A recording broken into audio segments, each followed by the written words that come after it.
night, they did it. They voted for the SAVE Act. Every Republican in the House voted to take away your right to vote. Make sure you use the next election to make your voice heard, because those who sat around, let's see how easy it is going to be for you to vote them out next term.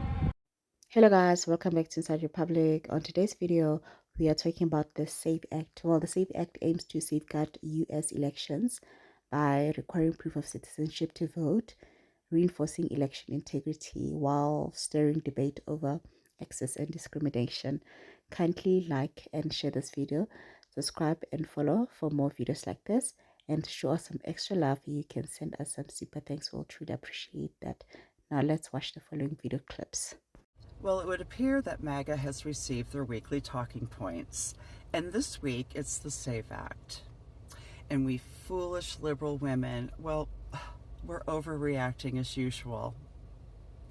Here's the thing, your name has to match the name that appears on your birth certificate. That's the issue. You could bring your passport, but I really doubt any of you have a passport, because you just want to stay right here in America, right here. That's the issue. You can change your name on your birth certificate, but it's incredibly difficult. You got to go to court and everything. Like, who's doing that? So that's the issue. So you think you have a gotcha moment, but yet again, you don't. You don't, as usual. Here y'all go bitching about this SAVE Act. Bitch, just don't vote. Half of y'all don't know how to pick a man, so you can't pick a president anyway. Just don't vote. Y'all just complaining to be complaining.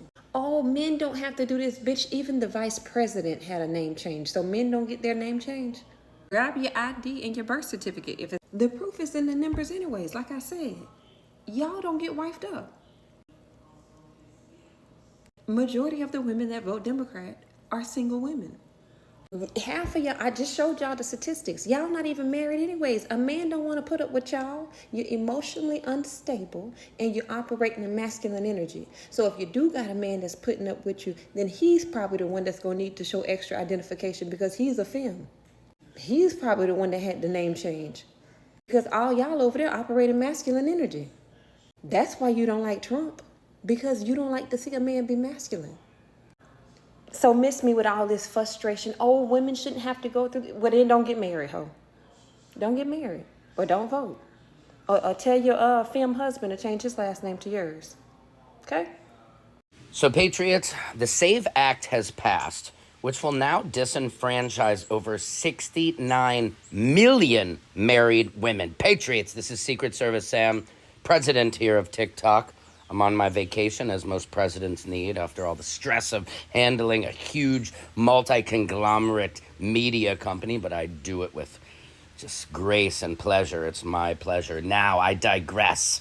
69 million women will lose their right to vote. Thank you, thank you, thank you to the GOP, especially Speaker Mike Johnson, who loves this. You know, now, ladies, if you don't understand, let me explain. They say there's a stat that says 8 out of 10 women change their last name when they get married. My wife changed her last name, but what she did do is her maiden name she changed to her middle name. So I don't know how that makes any differences, but here is the deal.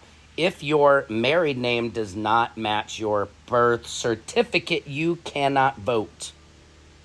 So what they've effectively done is putting the power into your husband's hand to vote for you, because they don't believe you can. Now they're like, this is great. This is awesome. No, they disenfranchised 69 million married women. Because let's be honest, let's keep it a buck, Patriots. If your driver's license has a different name, and most times too, that means your passport does, it won't match your birth certificate. Make that work for me. What do you do then? What is the fix? The fix is that they're hoping you won't be able to vote. That's right. They're disenfranchising 69 million women, married women. Husbands, what do you think? Secret Service Sam out, Samson for president of TikTok.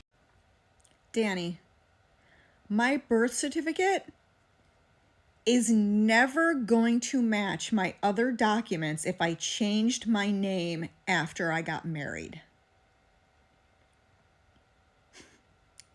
My birth certificate, I'll say it again, is never going to be a different last name than my maiden name. You don't change your birth certificate to your husband's name like he adopted you. And I need my birth certificate to match my ID with my married name to vote, so that is impossible. Do you see how that's a problem?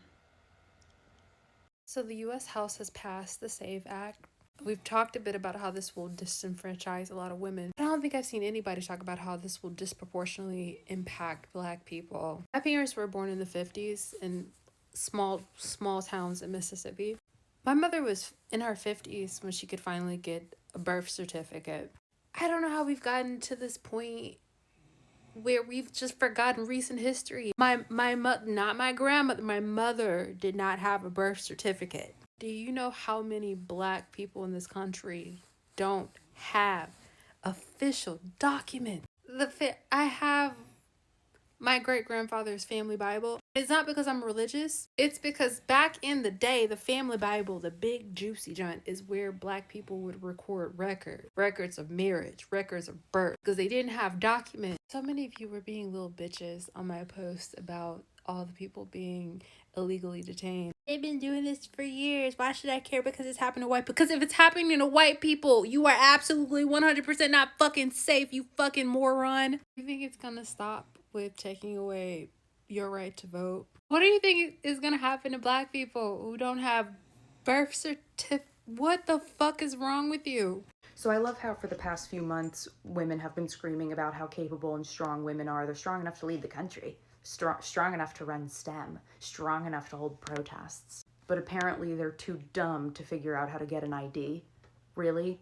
We're playing this now? To get something as simple as your driver's license at 16 to 17 years old, you need 6 points of ID. 6. So you can figure that out at 16 and not this at 30? Really? Really? I don't buy that for anything. If you lost your birth certificate, you can go on 50 different websites online. It'll cost you 15 to 20 bucks to replace it, a few day shipping. My husband did that a few years ago when moving in with me, and it took 3 days to come in the mail, I think $22. There's multiple websites you could do this with. If you need a license with your married name, you bring your marriage license to the DMV, you get a new ID, bada bing, bada boom. If for whatever reason it's been years and you've lost your marriage license, you call the county clerk in which you got married in, you call the town, you ask for a replacement, it's like $3 to $5. I've also had to do that. There are people whose homes have burned down with everything in it, and they were still able to get new documentation, okay? When someone immigrates here, they're not even a US citizen yet, and they're still able to obtain documentation. And there are multiple organizations, if this is even about money at all, multiple organizations that'll help you get new IDs for a discount, if not free, if you show your income.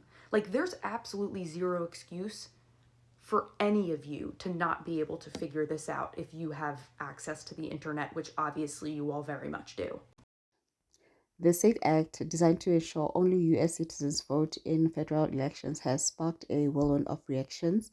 MAGA supporters hail it as a bold step towards election integrity, while critics question its practicality and unintended consequences. Though its aim is to block non-citizens from voting, many wonder if it disproportionately affects natural-born citizens, especially the 69 million married women who took their husband's last name. Under the Act, they now need updated documents, including birth certificates, which legally can't reflect a spouse's surname unless through adoption, raising concerns about access and feasibility. Plus, name changes happen for reasons beyond marriage, like religion or safety.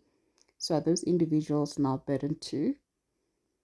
While some argue the panic is overblown and the Act can be implemented responsibly, others highlight that millions don't even possess birth certificates, making compliance a logistical nightmare.